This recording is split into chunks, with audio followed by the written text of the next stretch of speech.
Hello and welcome. Today I would like to invite you to a journey to explore how the body gradually collapses. Not suddenly, but layer by layer. First we lose light, then rhythm, then form. We will show you how blood stasis and systemic exhaustion collapse into inflammation. The body relies on three core energy systems. When the highest is depleted, we drop to the next. Eventually, we burn the last reserves in inflammation. This is a big problem because inflammation burns healthy and disease parts as well. So recovery is seldom possible without herbal support. When we lack natural sunlight, the first field collapses. Red blood cells and plasma proteins in the capillaries under the skin cannot get recharged, and its structured water shell collapses. Vitamin D becomes depleted. Together, they cannot sustain blood viscosity and blood fluidity drops. The blood becomes dense, difficult to flow. This starts the process of blood sludging. Red blood cells clump together and block capillaries, causing hypoxia and ischemia everywhere.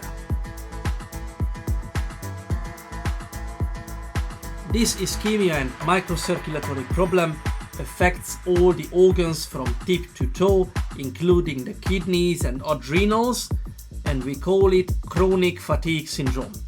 Moreover, these organs are in high demand. Energy usage and mitochondrial demand squeeze the adrenals hard, so sooner or later they will get exhausted. We will see symptoms of adrenal fatigue or Addison's Conn's disease everywhere. We see it in low back pain, knee pain, cold hands and feet, lots of urine, low sex drive, sugar cravings, sometimes low blood pressure and tiredness.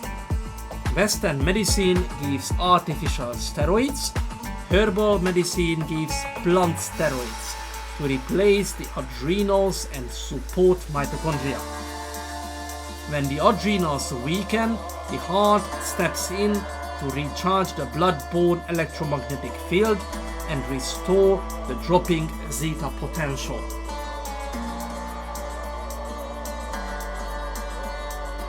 The heart tries to source etheric energy in the ventricles and charge the blood to restore the weak blood-borne magnetic field. The problem is that sludged blood is difficult to charge and holds charge poorly. On the short term, we see it as high blood pressure, and on the long term, we can see it in left ventricular hypertrophy. The pressure builds inside the arteries and inside the person as well. This blood cannot either carry the heart's central signal around to synchronize the body and mitochondria. Peripheral capillary beds start dropping out of the circulation, causing cold hands and feet. This will also be visible as enlarged veins under the tongue and clots in the menstrual blood, all pointing towards the same direction. Blood stasis everywhere. Additionally, this high density blood also cannot perfuse the small vessels feeding the large vessels. They are called vessels of the vessels or vasa vasorum. Therefore, the inner lining of the vessel called endothelium, which otherwise holds a structured water layer, it sheds off due to lack of nutrition. The vessel constricts further, trying to keep flow against this high viscosity. We are on the way towards atherosclerosis. So blood sludging is leading to blood stasis. Not a clot, but a standstill of vitality. The blood no longer sings, but sinks. It no longer carries memory, central signal, heat and life. What can we do? In Western medicine, we give aspirin to thin the blood. In plant medicine, we give pungent herbs for the same reason. To restore the water shell and the negative charge around the red blood cells so they can move freely again. Western antihypertensive medications are brilliant on the short term, but the clinical picture often becomes more complex on the long term. Red blood cells keep clumped together in rouleaus, blood fluidity remains poor, and patients still feel tired due to lack of mitochondrial support. Patients need to take the blood pressure medications forever. And this is not the end here. The tired mitochondria cannot feed the Wi-Fi signal in the cell, so it needs to be reinforced from elsewhere.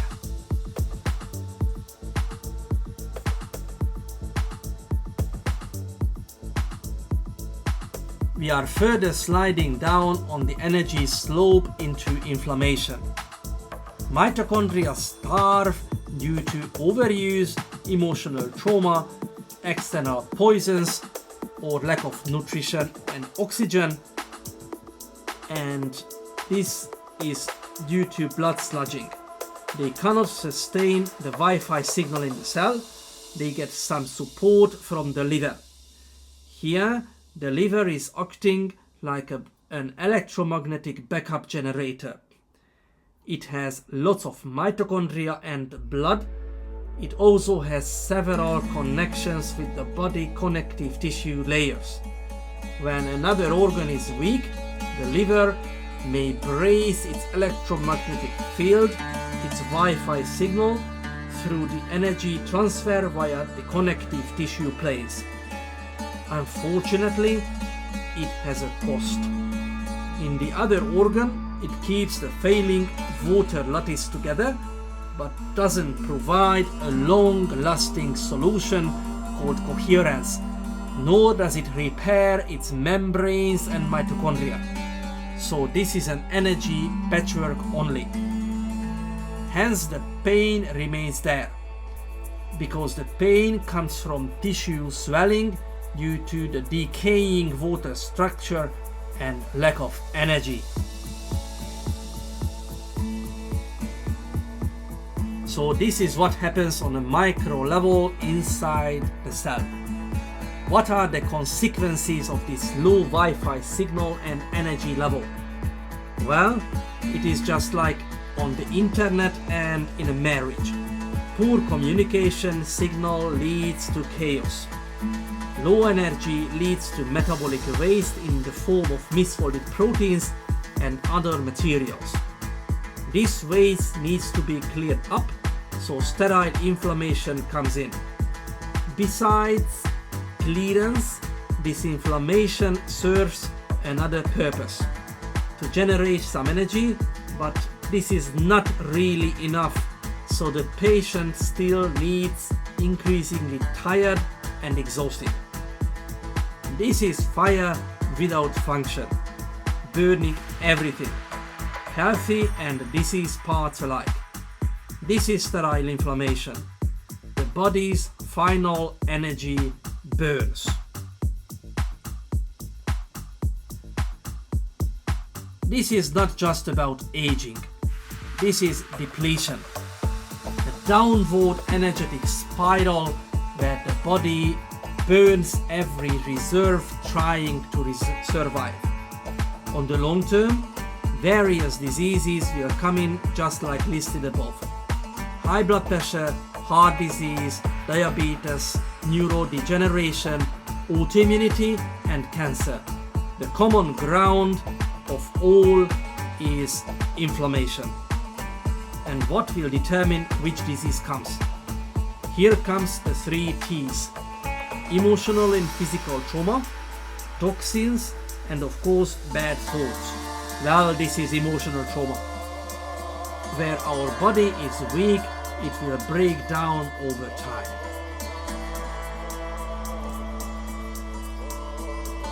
Recovery is not about attacking the disease.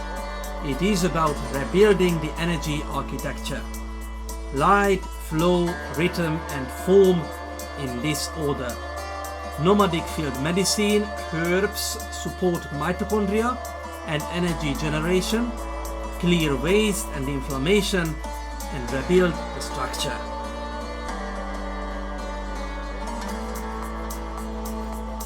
Nomadic field medicine, where we rebuild structure and lives.